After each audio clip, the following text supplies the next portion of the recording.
mencari pembelaan, mencari simpati dari orang lain.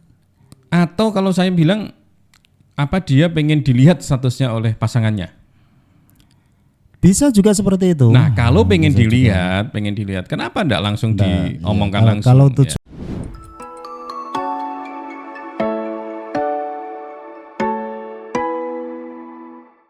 saya ini rajin sekarang nonton story orang. Ya di TikTok, kadang di WA. Coba pengen lihat pada liburan kemana sih sebenarnya gitu. Kepo. Tapi ya. Ini banyakan pada liburan atau seperti saya hanya standby di rumah. Nah, tapi ternyata banyak keresahan orang-orang yang sekarang diupload di story ya. Baru tahu saya.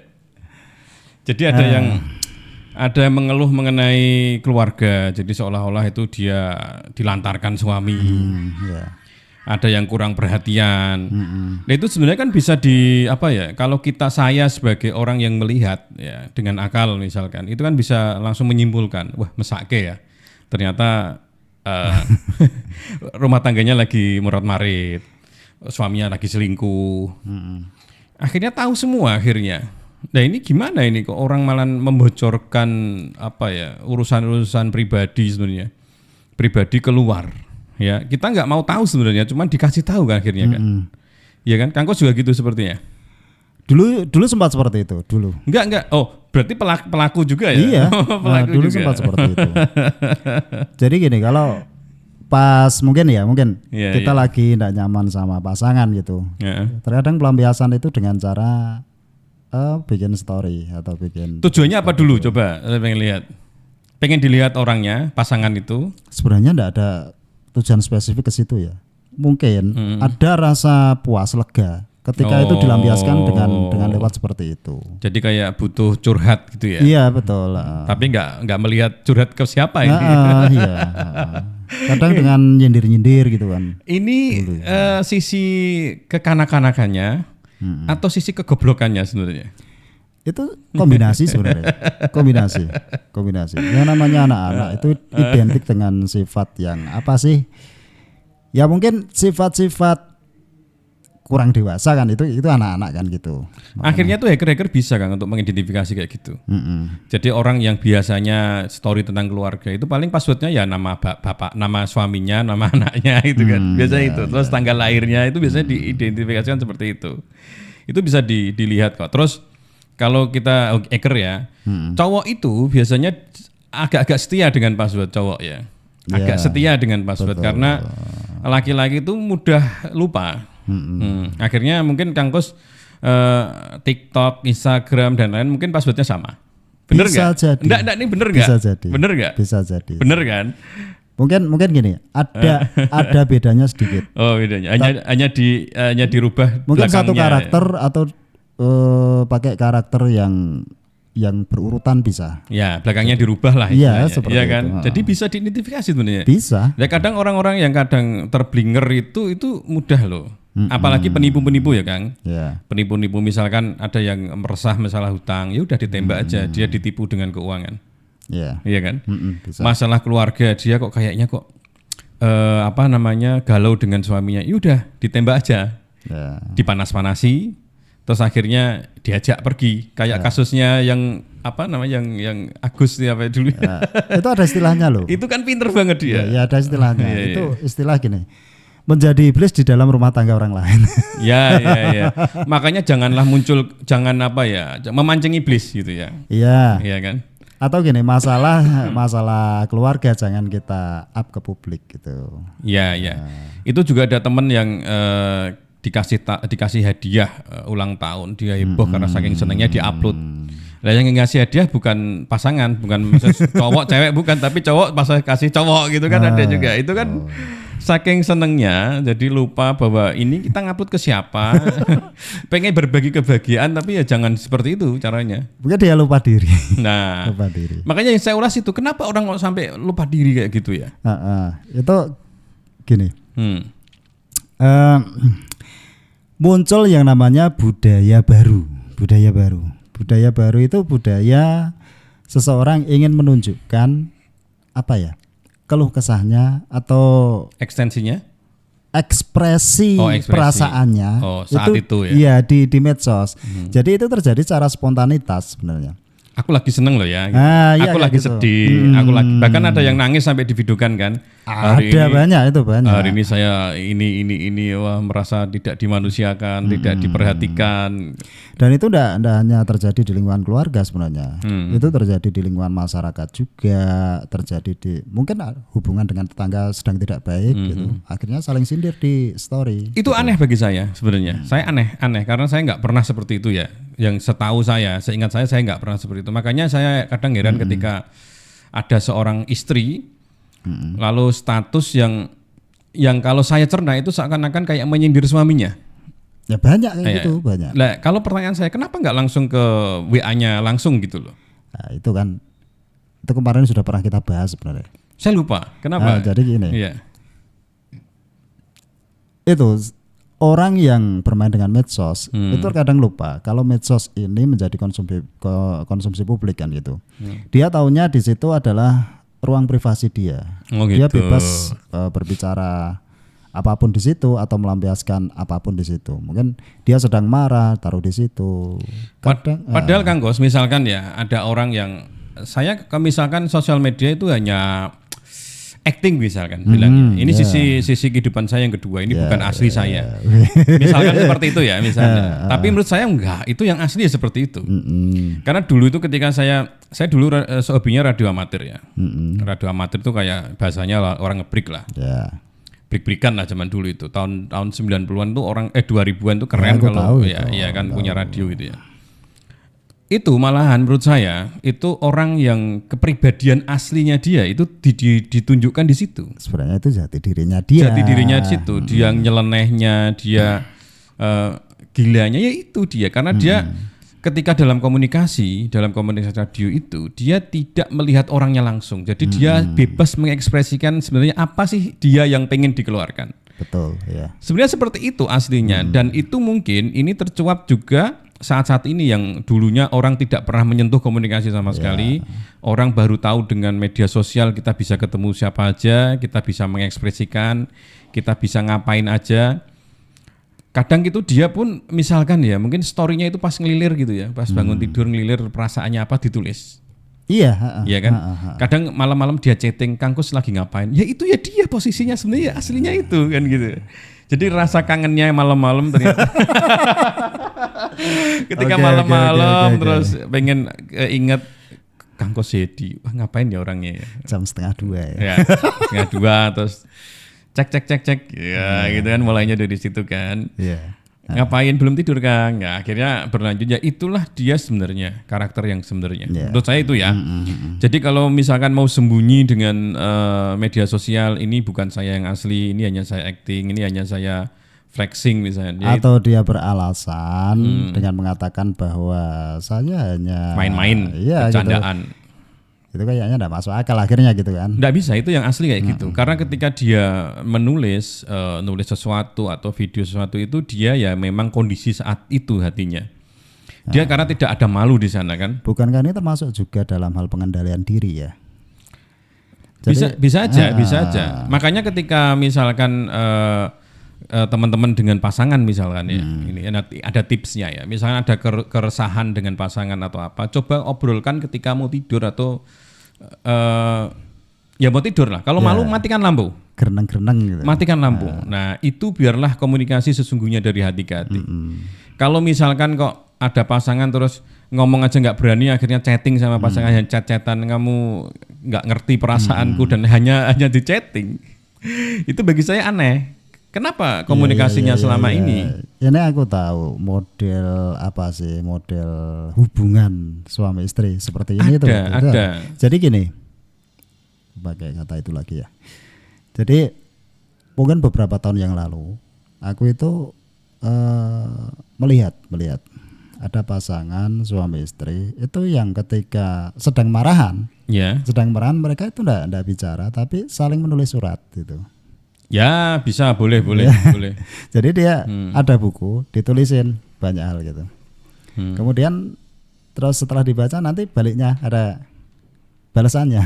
Oh. Ada kayak gitu, aku pernah lihat itu kalau tidak salah itu adiknya bapakku atau siapa itu. Aku pernah tidak sengaja. Itu zaman dulu atau zaman sekarang? Zaman dulu. Oh ya, zaman dulu ya. Berarti itu bisa terjadi juga di masa sekarang dengan adanya medsos itu, menggunakan akhirnya mereka saling chat gitu, enggak bicara secara langsung gitu loh. Tapi kalau saya ya misalkan itu bagi saya itu kelainan kalau saya. Misalkan ya ada orang yang suaminya selingkuh misalkan, terus istrinya hanya menulis di status atau di TikTok yang cari naskah-naskah atau apa video-video yang mewakili perasaannya kan gitu kan. Kadang kan jadi wanita yang kuat tuh susah, jadi ini susah terus diupload gitu. Lah, kalau saya itu kembali lagi tujuannya apa ya? Saya harus mikir ke sana, tujuannya apa ya? Mencari pembelaan, mencari simpati dari orang lain. Atau kalau saya bilang apa dia pengen dilihat statusnya oleh pasangannya? Bisa juga seperti itu. Nah, kalau pengen dilihat, kenapa enggak langsung diomongkan langsung? Kalau tujuannya ke situ. Iya, makanya itu. Berarti tapi terkadang gitu orang gini kok. Contoh ya, kita sedang berkonflik dengan satu orang, kita enggak coba selesaikan komunikasi dengan yang berkonflik itu, tapi kita malah bicara sama orang lain gitu loh. Terkadang juga ada seperti itu. Enggak, kita menganalisa misalkan ada pasangan yang lagi rentak ya, lagi yang suami misalnya lagi enggak enak, yang ceweknya resah dengan kehidupannya lalu posting lalu story. Terus kalau kita berpikir misalkan kenapa dia nggak ngomong misalkan ke pasangannya, berarti nggak itu tujuannya gitu ya.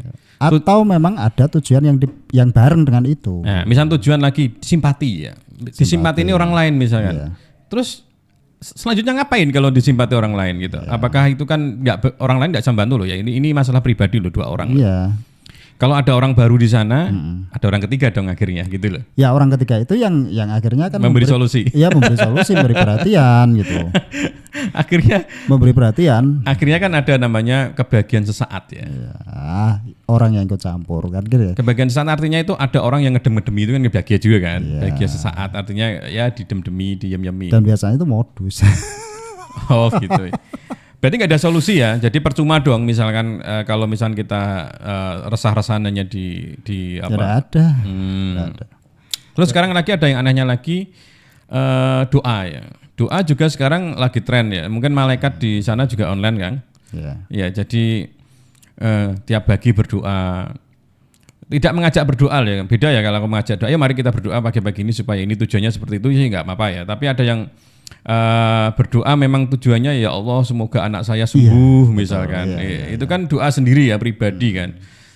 Semoga anak saya sembuh. Itu tujuannya apa gitu loh? Apakah memang sekarang ada syariat baru bahwa doa yang lebih mandi itu di media sosial? Supaya malaikat pun ikut mengamini, banyak malaikat yang mengamini. Ini di luar doa-doa yang sifatnya motivasi ya. Doa-doa motivasi itu misalnya gitu. Iya, tahu. Doa pagi misalkan. Awal bulan. Ya, itu kan mengajak orang lain ini loh kita doa. Iya, lah. Doa-doa yang secara langsung, misalnya pakai kata-kata ya Allah aku minta ini, tapi itu ditaruh di medsos kan itu, ditempatkan di media sosial, dan itu memang aku juga sering mengkritisi hal itu, mengkritisi. Jadi aku juga ada pertanyaan, apa jangan-jangan sekarang itu para malaikat sudah bermain medsos. Enggak, kalau doa-doa itu kan doa motivasi itu kadang memang tidak hanya doa tapi motivasi diri sendiri kadang. Yang saya kayak tadi loh, semoga anak saya sehat gitu loh. Tidak minta doa loh. Teman-teman minta doakan ya anak saya sehat, itu beda loh. Ini namanya semacam apa ya? Sindrom ya, narsistik ya narsis. Seolah-olah saya itu perhatian, seolah jadi ibu yang baik kan gitu kan. Ada juga yang misalnya pasangan sekarang cuman di media sosial, itu kan juga pengen diakui kan sebenarnya kan. Tujuannya apa sih sebenarnya kalau nggak pamer, diakui terus pengen mengatakan bahwa rumah tangga kami baik-baik saja. Padahal Padahal hanya konten ya orangnya. Ya jelas kalau baik-baik saja nggak butuh apresiasi orang lain gitu loh. Kalau baik-baik saja ya diem-diem aja di rumah, happy aja. Rata-rata hubungan keluarga yang baik itu jarang-jarang posting pasangan biasanya. Ya jarang-jarang gitu. Jarang-jarang posting pasangan atau kebersamaan itu jarang sekali. Karena sering saya omongkan Kang Kos ya, kemarin juga tak omongkan. Dokumentasi itu ya dokumentasikan sesuatu yang tidak bisa terulang lagi. Jadi ketika dia kok sama pasangan foto ya karena tidak susah untuk terulang lagi itu. Momen itu susah terulang lagi gitu loh. Iya ya kan? Kalau misalnya kita bisa mesra sama istri tiap hari kan enggak butuh dokumentasi lagi kan gitu loh. Kalaupun didokumentasikan untuk konsumsi pribadi. Ya iya, maksudnya tidak perlu apresiasi orang lain gitu loh. Tidak butuh dokumentasi, cuman aja didokumentasikan kan buat apa? Tiap hari kita bisa lakukan sendiri kan. Dulu kita punya istilah ya. Walaupun ini apa ya fenomena atau faktanya itu tidak selalu terkait dengan persoalan atau permasalahan atau derita gitu. Dulu itu ada istilah gini. Pamer derita mencari simpati kan itu. Ya, jadi orang cenderung akan menunjukkan bahwa dia itu sedang menderita, sedang tersakiti, kemudian dan itu untuk mencari simpati orang lain, padahal orang lain itu sebenarnya tidak peduli gitu loh. Oke.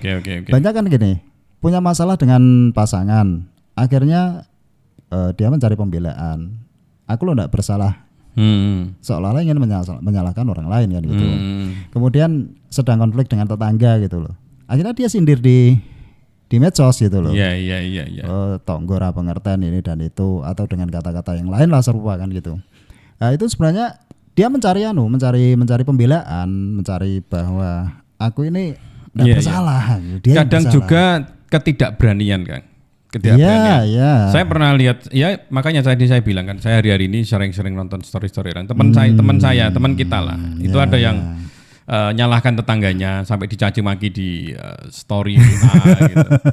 Kalau saya nggak seperti itu. Kalau saya biasanya kalau misalnya ada yang menyinggung saya langsung telepon langsung orangnya atau ketemu orang langsung, bener nggak kayak gini? Maksudmu piye gitu? Langsung gitu.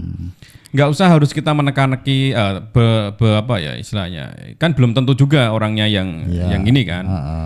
Langsung disalahkan di story itu kan juga memperlihatkan citra kita sebenarnya. Kita itu orang seperti apa itu dari story-nya kita.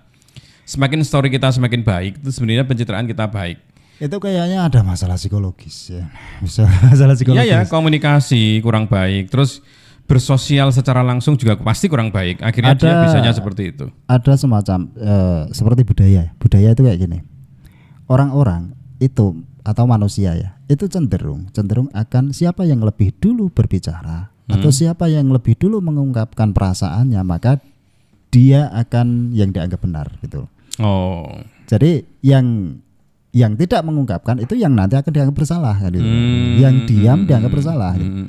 Dan ini banyak terjadi itu di dunia apapun, di dunia politik, di masyarakat itu banyak kayak gitu. Tapi yang tidak diketahui dia itu ketika dia bikin status kayak gitu malah citranya semakin jelek sebenarnya kalau bagi orang-orang yang paham. Iya kan, misalnya dia kok mencaci keluarga saudara atau tetangganya itu malah bikin saya wah ini berarti tetanggaan kurang baik ini selama ini. Komunikasi aja nggak ada gitu kan. Walaupun masih banyak juga masyarakat yang belum paham terkait itu. Jadi masih memberi respon gitu loh. Iya, makanya kalau kita mungkin banyak teman, banyak nomor telepon, ya story-nya hati-hati lah gitu loh. Story yang kalau bisa bikin aura positif lah. Paling enggak kalau misalnya tidak bisa bikin aura positif, jualan aja lah gitu ya.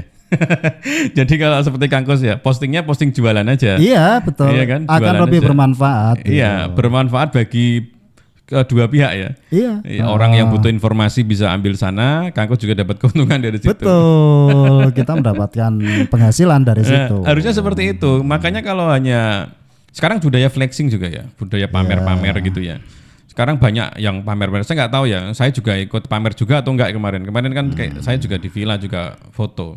Tapi tujuan saya bukan pamer villanya, tapi pamer liburan di sini enak loh ya, gitu loh. Pengen lihat itu aja sebenarnya. Atau promosi kah? Bukan.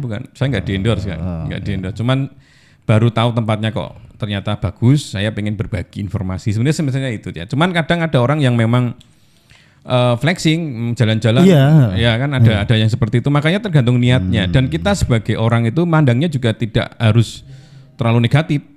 Misalkan Kangkos sering jualan di di story. Kalau orang pandangan negatif mikirnya pamer-pamer barang. Atau kekurangan uang mungkin. Itu negatifnya, Kang. Makanya semua itu tergantung sudut pandang akhirnya. Nah, kalau kita melihat itu seberapa besar teman-teman WA kita itu yang memang pandangannya positif ke kita. Ya, kita lihat seberapa besar negatif mereka juga kan pasti negatif juga. Pasti ada orang nggak senang juga. Jadi kita harus cari sesuatu yang imbang dan kalau kita mau posting mikir gitu ya. Mikir ini memang untuk publik atau sendiri gitu ya. Siapa tahu misalnya istrinya pakai daster lagi jemur baju. Kita cantik ya istri saya, tak share biar teman-teman pada iri gitu misalnya di posting. Nah, itu kan bikin kacau juga. Yang seperti aku lakukan ya, contoh tadi disebutkan aku sering share link jualan di WA kan gitu kan, di status WA itu ada beberapa perspektif sebenarnya. Sebagian orang itu menganggap aku kurang duit. Ada yang punya perspektif pikiran seperti itu. Ada yang punya sudut pandang bahwa ternyata dia bisa jualan juga ya gitu ya. Dia punya pikiran positif. Akhirnya dia tanya, ini seperti apa toh? Oh ini caranya kamu manfaatkan media sosial untuk cari cuan gitu. Caranya dengan seperti ini. Akhirnya tak kasih tahu dia main di situ. Gitu. Nah itu salah satu hal yang tak anggap positif karena aku nggak rugi juga kan dengan ngasih tahu orang lain kan gitu. Iya. Ya memang tergantung orangnya kan. Kalau saya mandangnya teman-teman saya nggak ada negatif. Misalnya teman saya yang tadi yang jelek-jelekan tetangganya, mikir saya lagi gendeng ya, aku bilang gitu aja sih. Lagi stres dia. Atau mungkin dia sedang tersakiti. Ya kan? Itu bisa juga. Tapi kan ada orang yang kadang langsung mengecap negatif. Oh ternyata orangnya seperti ini. Nah itu jangan sampai seperti itu. Padahal media sosial Kang, itu tujuannya banyak. Mungkin teman-teman yang sudah dewasa mungkin nggak ada tujuannya, mungkin hanya flexing, hanya pamer-pamer aja. Tapi untuk anak-anak muda itu sebenarnya kan untuk karirnya. Iya. Ya orang masuk masuk pekerjaan itu sekarang juga melihatnya di story, di postingannya apa sih gitu. Ternyata postingannya cuma mendem minum-minum ya nggak akan diterima. Iya. Kan gitu kan. Akhirnya kan memberikan image, gambar-gambaran image negatif pada diri sendiri kan gitu. Iya makanya hati-hati. Dan kalau misalkan kita sudah dewasa, sudah keluarga itu kita posting macam-macam itu jejak jejal kita itu masih ada loh ya. Ya, itu akan dilihat anak-anak kita, terus dilihat ketika kita sudah lagi marah nih ya sama pasangan. Nanti kalau sudah nggak marahan itu dilihat nanti. Itu kan lucu-lucu sendiri. Ya boleh sih akan di delete itu bisa, cuman namanya story jejaknya ya, artinya teman-teman pada sudah pernah lihat. Terus ada yang iseng di save ya, disimpan nih gitu. Save atau di screenshot kan sebagai bukti. Screenshot boleh, bisa diposting ulang juga boleh. Jadi sekarang kan ada posting-posting ulang yang kira-kira video ini dijual bisa. Misalkan ada konflik suami istri diposting itu berita yang bagus itu untuk kita sebarkan gitu. Terus ada lagi yang istrinya lagi jemur baju terus seksi di videokan itu juga bahan bagus itu untuk posting ulang gitu, untuk dapatkan cuan gitu. Ada yang jengkel ya pernah terjadi juga walaupun enggak sering-sering banget. Kita lagi sibuk lembur kerjaan di rumah, tiba-tiba difoto dari belakang terus dibuat status semangat apa gitu. Kayaknya gimana gitu. Nah itu kan ya butuh perhatian, menunjukkan perhatian sebenarnya. Lebay gitu. Aku nganggapnya lebay, cuma ya udah kan karena dia memang sedang ingin menyapa lah, ingin berinteraksi. Tadi kesimpulannya gini kalau menurut saya, selain tadi dia belum dewasa yang tadi posting macam-macam, belum dewasa, keduanya belum ilmu dan juga pengecut juga. Ya pengecut juga karena dia tidak berani ngomong secara langsung. Dan paling penting tadi kurang tahu ilmunya bahwa sudut pandang orang lain itu bagaimana sih. Betul, ya. Itu kan sudut pandang kita, gitu. Yang kita posting sudut pandang kita. Orang lain yang mandang itu gimana? Terus berefek nggak dengan kita? Ya. Sepakat. Berefek nggak dengan kita? Mau posting kayak gitu kan nggak berefek? Ya udah ngefek ngapain kan itu? Artinya sia-sia dong. Tapi ada memang tipe orang yang kepoan kan ada, ingin tahu masalah orang lain. Ya itu kan bagi orang lain ya. Tapi bagi yang memposting itu ada sisi manfaatnya atau enggak? Kan hanya tadi Kang Kus ngomongnya hanya lego. Iya, hanya di situ. Hanya lego. Tapi kan dampaknya juga banyak negatif kan. Pasti. Mending kalau ada sesuatu yang macam-macam mengenai apapun, hubungi Kang Kus langsung privat ya. Itu akan menjadi peluang bagi iblis. Ya. Privat lebih aman dan bisa menjaga rahasia. Iya, kan? Pastinya seperti itu. Tidak diposting dan dapat ceramah-ceramah yang membahagiakan. Dan tidak akan dibocorkan kemanapun. Apalagi yang chatting cewek-cewek, Status janda-janda muda, masih muda. Seger itu.